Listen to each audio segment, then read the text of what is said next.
ตัวนี้งานเติมน้ำยาไฟฟ้า12 โวลต์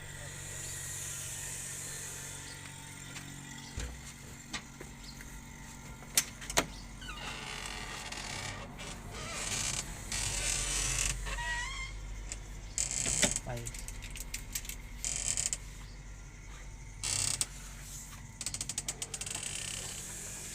โอ้ไฟเอาฟาดพุ่นเลยปะ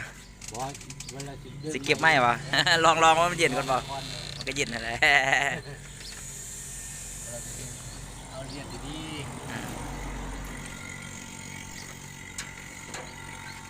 ตอนนี้กำลังแวกรูดอากาศ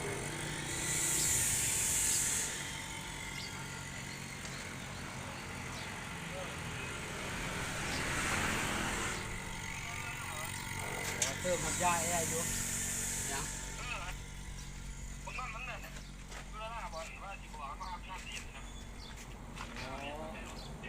ไฟฟ้า12 โวลต์ติดสรุปไทย ไปเรากูเติมยาเราแย่แล้วกูจะไปนอนไปเดียว รับประกันความเย็นคุณปะ น้อยประมาณนี้30 นาทีแล้วฟองนี่สันฟอง